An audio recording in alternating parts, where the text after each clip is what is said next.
episode of Outcasts 2 Icons, and as always, if you are enjoying the series, please do drop a like on the video. Now, in yesterday's video, I basically put out the idea of asking for question of the day questions, and I think that went rather well. We got plenty of different suggestions, and I'm going to try and work my way through some of those. Now, of course, as always, if you do have any more, just drop them on this video with the hashtag QOTD, and I will add them to my list, and we'll get to that at a later date. I'm just working through them in the sort of order that I basically copied them off of the YouTube comments, basically, so no particular order. I had some great suggestions though. Also some I believe there was a question of like why I pronounce French teams' names so badly.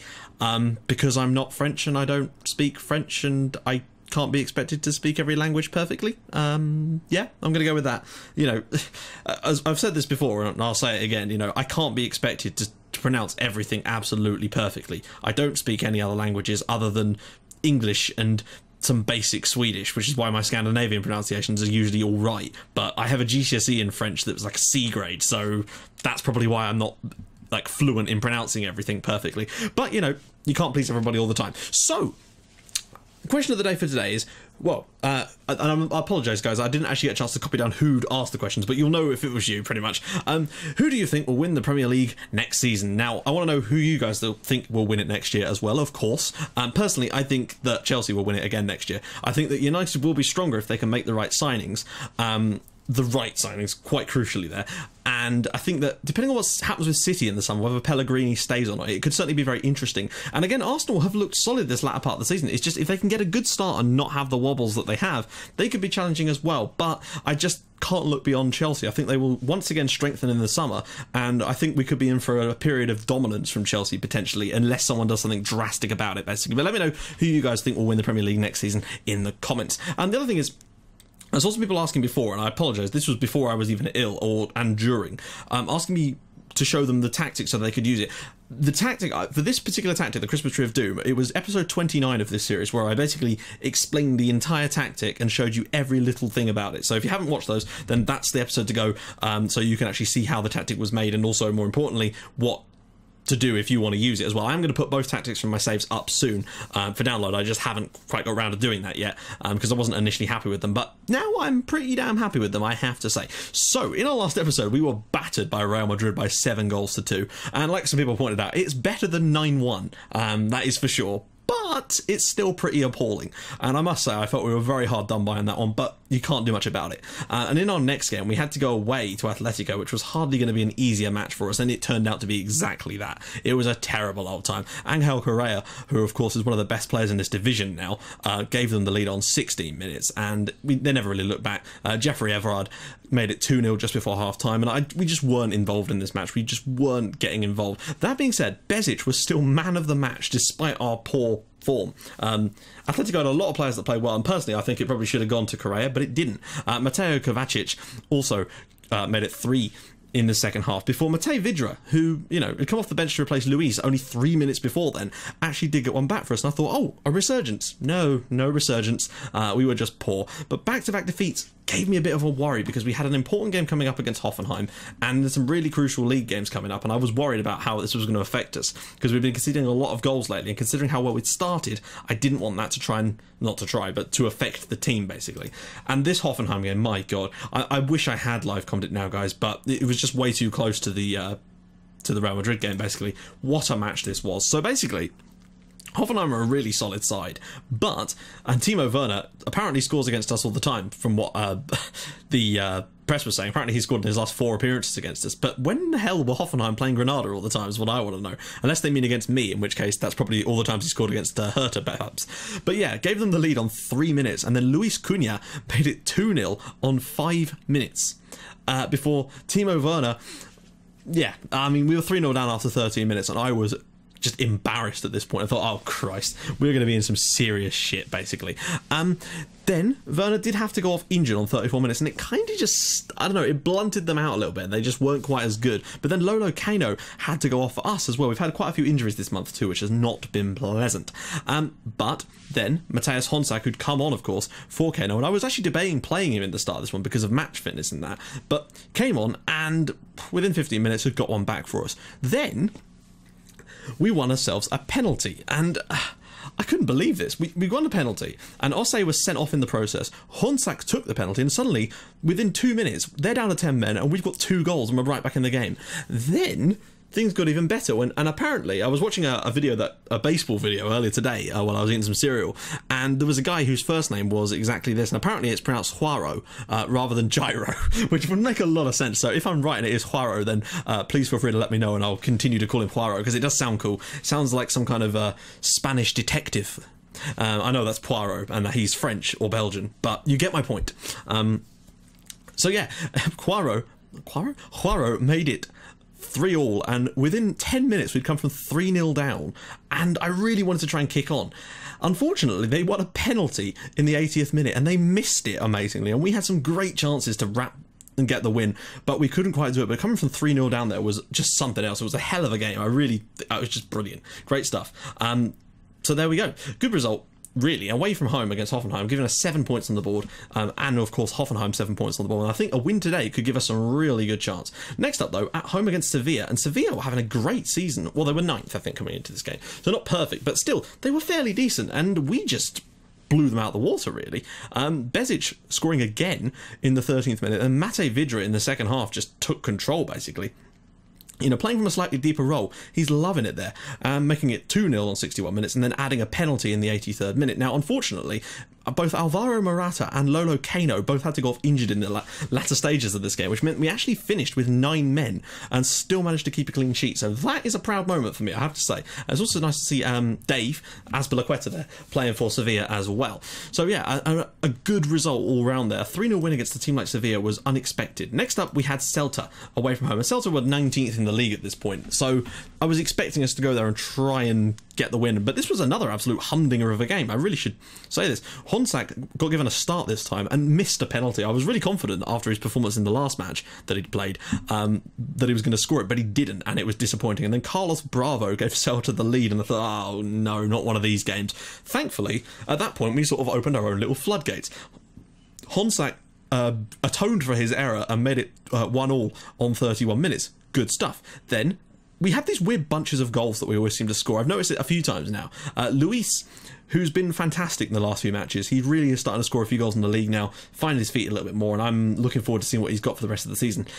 Gave us the lead on 40 minutes, and, well, we never really looked back from that point onwards. After half-time, Alpha Freitas Reyes making it 3-1 before Luis making it 4-1 on 55 minutes. I expected more goals after that, but it wasn't quite going to happen. Eventually, we made a couple of substitutions, strengthened the defence a little bit, but Carles Pianas got on back for Celta. It wasn't enough, and another win on the board for us, which was good. More points, important stuff. Next up, this one just took me by complete surprise. It completely came out of nowhere.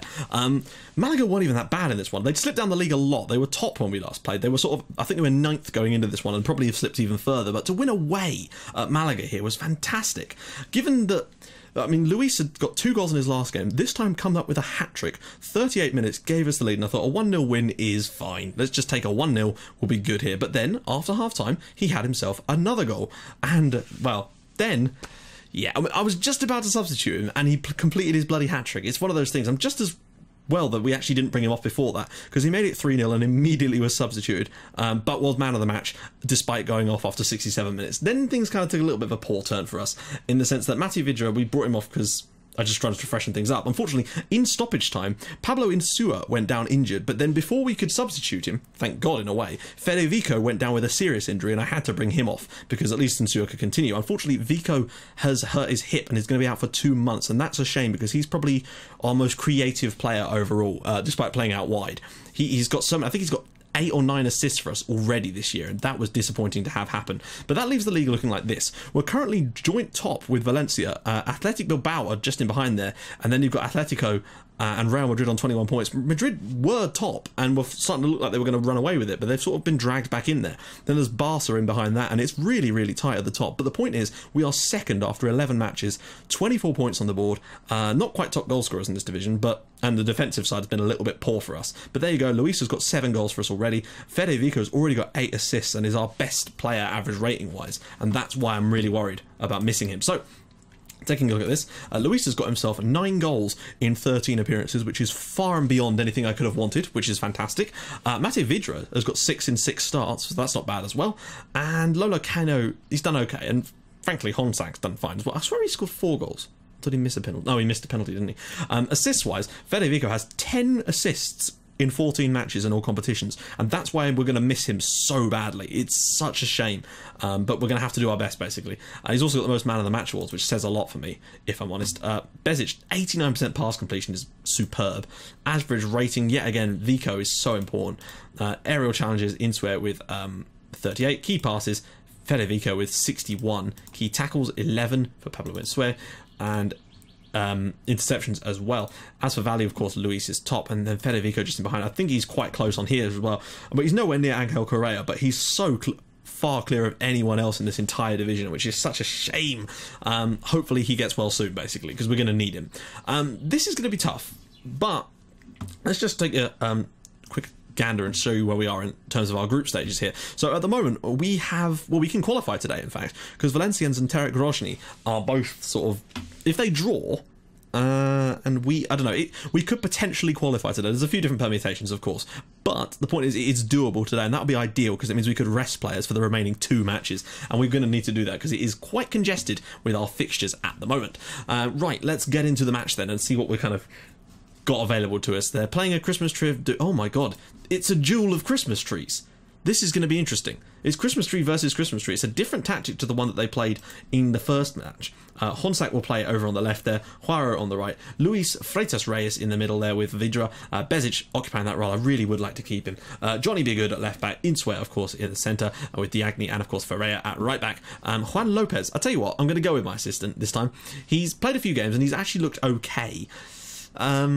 And to be fair, his average ratings over those games have been good, and Casillas did have that Casilla had that horrible game against Real Madrid, and I have dropped him a few times since then, so perhaps it's the right choice. Unfortunately, as you can see, still out, we've got Vico, Victor, and that's about it really, but Lola Kano is also out at the moment too, so not perfect, if I'm honest. So, also, the board gave me 4 million to add to the transfer budget, which means we are now back into the white regarding sort of wage budget, which is good, and I might look in January to see if we can bring someone in just to maybe strengthen a little bit for the run-in, because they clearly are going to get some injuries, and as you can see, I would like to be able to rotate a little bit more than we can, but at the moment the players we've got on the bench just aren't good enough. Anyway, before this episode goes on for too long again, as they have the last couple of days, I mean, I wasn't expecting the Real Madrid one to go on for quite as long as it did, but unfortunately when you've got 9 goals in the match, sometimes they're just going to take up a little bit of time in the episodes. Oh, that took bloody ages. Are we all right here? We're the evens favourites for this game, which is surprising, actually, considering Hoffenheim are a damn good team. Yep, we'd obviously rather have him available. As usual, player I don't know about. Werner is back, which is a shame. Oh, look. Oh, look. Sorry about this, guys, but oh, look. It's Gyoko Todorovsky. Our former player at Hertha. How much did he move for? 8.25 million. That's a joke. I was getting offers of like 13 million at times for him, I swear. That's a shame. I want to have a look and see what some of our former players are like. At the end of this season, we'll go and take a look at what our former teams have been up to over the past few years, because I have kept all the leagues on that we used to manage in. I've deleted a few that we are never going to manage in anymore. But kept on all the ones we have managed in the past, so we can go check up on some of our players. People like Ryan Jacko, who is a player I would like to bring in, potentially. But the fact is, Luis is probably a better player, if I'm honest. And I don't want to waste money on someone that's not good. But if we can find a position that's weak in our team, and a player that we used to have in our club is good for that role, then I may well have to go and do that, because it means we won't need to do as much scouting, if anything, because I'll know how good he is already. At the moment, though, we would pretty much be qualified. If things stay as they are, we would nearly be through. Juaro out wide with the ball in. Vidra knocks it down, but unfortunately I don't think he's going to get that. No. Kowalczyk out on the right hand side here. Somebody get out to him. It's not like we're playing too narrow. Oh, there we go. Lopez makes the stop. I don't really know what's going on there. We're doing okay for passes and possession, but they've had a few shots so far. A couple from long range, okay, but we do need to be a little bit better there. I'm hoping that Honsack can make us proud, if I'm honest, because they're playing a few long balls, which is fine. As long as Werner's out wide, I'll be happy, really. The less he does in the centre, the better, because he is dangerous as hell. He's got 6 goals in his last 5 games against us, apparently, so we'll need to watch out for him. Todorovsky, ball through to... Oh, God. Werner... Oh, I thought the defender had him, but Werner makes it 1-0 to Hoffenheim. That was surprising. They've had a couple of good chances so far. We're going to need to try and shake things up a little bit. Werner just seems to be unstoppable. I think he was a bit like that when... Oh no, we had some weird games against Hoffenheim when we were Hertha Berlin, if I recall. We had that amazing thing we came from 3-0 down, similar to what we did in the last round, actually. and then we had that 1-0 win, I think, probably in our last game in charge. I thought we'd got the defense. I don't know what my defender's doing there, other than not bothering to actually make a tackle. Diagne, what are you doing, son? That's poor. Hopefully, it's annoying seeing one of your former players trying to take you apart, and Todorovsky had a huge hand in that goal. Vitek now out wide. If they score a second, we may have to push this up to attack. Make the tackle, the ball is... That was terrible. I wish they'd just stick a foot in when the ball is quite clearly about 10 yards away from them. Valencians are beating Terek Grozny though, so it's not all sunshine and rainbows just yet. We are the favourites, but they're a good side. Hoffenheim are no pushover. But then we have to start getting into our head that we aren't a pushover either. We're a good team by this league standards now, and just got to go for it. If it gets to sort of 60 minutes and we're still not level, we'll probably switch to attacking. It could end up costing us as it did against Real Madrid, but we might not have much of a choice here. We do need to try and get the win, and we're just not playing well enough at the moment. In fact, I'm switching right now because at the moment they are just tearing us apart, it would seem. Not creating anything clear cut, but clearly looking like the best. Look at this. They're shooting a lot from long range, to be fair. That's what I would say, so I guess that's a little bit misleading. We may have to make some changes early on here, which I can't do now because there we go. Wow, okay, he's coming off immediately. I'm going to probably bring on... Oh my god, we really are lacking... oh no, yeah, actually, we'll bring him on. And I'm also going to get Bezic off if I can. Yeah, we'll bring Jose Miguel on. Not ideal, because Bezic has actually played incredibly well today, as you can see. But we don't really have much choice in the matter. This has been a really, really shoddy performance from us. Really, really bad. Probably the worst I've seen. Like, I guess Real Madrid, we were good, we were just unlucky. Today we were just poor. Like, had this been the stats in the Real Madrid game, I would have completely accepted the result. But today, we probably deserve to be a lot more behind than we are, if anything. Go on, Luis. Imagine an equaliser now. That would be a bit gutting, really, for Hoffenheim, but we'd take it. Kimmich, oh god, it's more likely they're going to score a second, which is a shame, but we'll still take getting through second place in this group. We've done well so far. Ahumada, out wide. Gyro does, not Gyro, Huaro does well. Vitek, lots of players in the box there, and Vicuna, oh, he's played it straight to their man. I think they're going to get a second goal here, and that's probably going to wrap it up. Perhaps a long ranger. Kowalczyk, Werner, and it's a goal. Timo Werner is just unplayable. I couldn't stop him in the first match, and I've not been able to stop him in this match either. He's just so good. Well, okay. Well, that looks like we're going to lose at home. That's a shame, really. Kowalczyk there puts the ball in. Werner with the touch. Yet again, my defenders can't be asked to go near him, as usual. I don't want to lose by too many. Goal difference could be quite important here, but I don't want to also risk throwing it back to defensive or something and inviting the pressure. Vidra, there's a man over, and that man is Huaro out on the right here. If we get a goal back, it could at least create a bit of tension. They might have to retreat a little bit. Luis, what a header that is from Luis. It's 2-1. Huaro... Oh, what? Oh, sorry, I didn't see the assistant. I'm just going to make sure we can see this. He's onside. The line... Oh, it's total bollocks. I don't care what the line says. He's onside.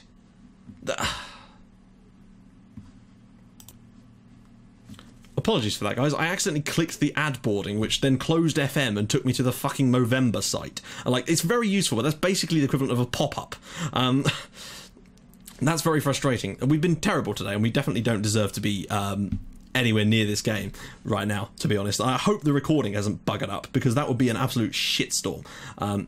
Oh, great, he's going to get sent off now or something, isn't he? We've been utterly dreadful today. And we don't deserve anything from this game.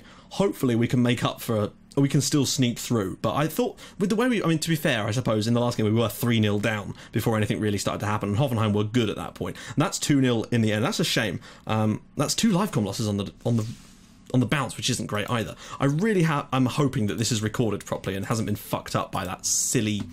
Like... The clickable ad, I really should have turned that off. I've never actually ever done that before. I must have accidentally clicked it while I was pushing the thing back into place, but unfortunately I can't see my screen capture software now because it's over the top of it. So I don't know if this is still recording or not. I hope it is. Anyway, not a good game for us. Really, really poor. But we're still in second in the group, and that's the main thing. We've got a tough game away at Mallorca coming up as well. Not exactly far into the future, so...